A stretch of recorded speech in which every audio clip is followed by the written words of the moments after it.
Many years ago, I read where Napoleon Hill pointed out that the imagination is the most marvelous, miraculous, inconceivably powerful force that the world has ever known.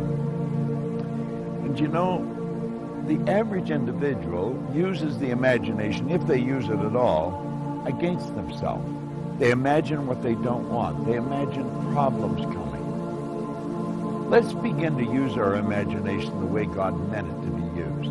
It's the greatest creative faculty that we possess, and we can build anything we want with it. I want you to wander around your home or possibly your office and take a look at all of the conveniences that you have there that you didn't have, let's say, 2 years, 5 years, 10 years ago, 25 years ago.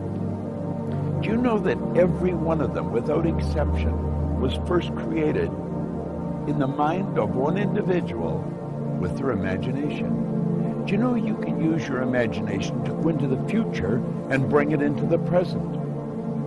That's what all highly successful people do. They see where they want to go, and then they act like the person they want to become. It was William James from Harvard's advice. He says it's the actor's technique. Act like the person you want to become.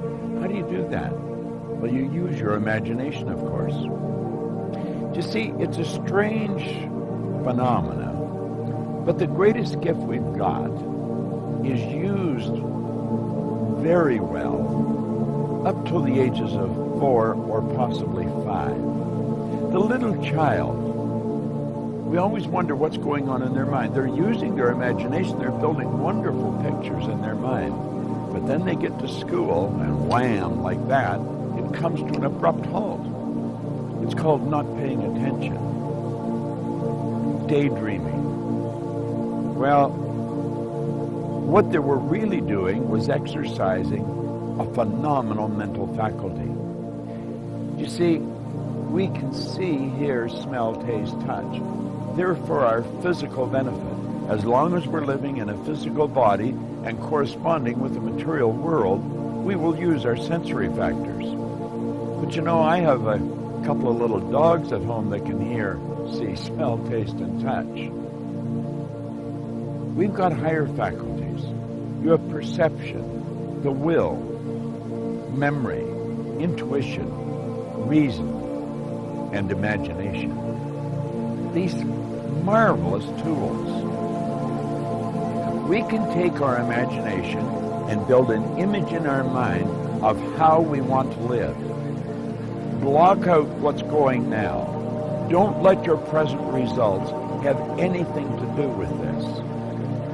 Just what you want. And it's with your imagination that you will build it. Everything that we have, the camera that I'm speaking to right now, was first created in the mind of one individual. Think of how our world's changed. You see, we were gifted with these higher faculties.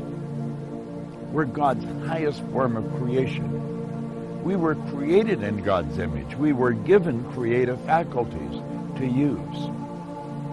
And you know, they're only used by 2 or 3% of the population.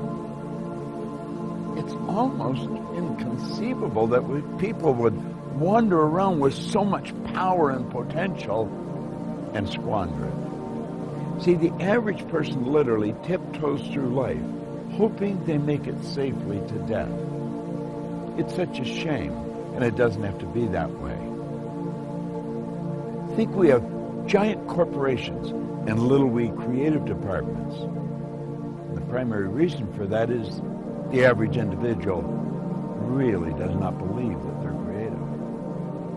Now think. Everyone's creative, and no one is more creative than another. It's just that some have chosen to use their creative faculties to a greater degree than others. Imagination, your imagination. What do you want? How do you really want to live? Build the picture in your mind. There's a power that is flowing to and through you. A creative, unadulterated power. It can be photographed leaving your body. Way back in the 30s, Semyon Kurlin, the Russian photographer, perfected a form of photography where you can actually photograph a person's body and you will see the energy glowing from them. Well, that energy flows into your mind. And it's the images you build in your mind that's going to dictate the vibration that this instrument you're living in is in. And the vibration on a conscious level is called feeling. Make certain that you exercise your imagination daily. Build beautiful images in your mind of how you want to live and then hold those pictures there and live that way. The imagination, the greatest nation in the world, the imagination. You've got one. It's a marvelous creative tool. It deals with the invisible side of your personality. You see, no one will ever really see you. They'll only see your body, and they'll see you the great work that you do. Make certain that your work is great work. And if you keep your imagination alive, keep it active, you're going to have a phenomenal life. You know, life can get better every day, and it will get better every day through the proper use of your imagination. What a wonderful idea. This is Bob Proctor.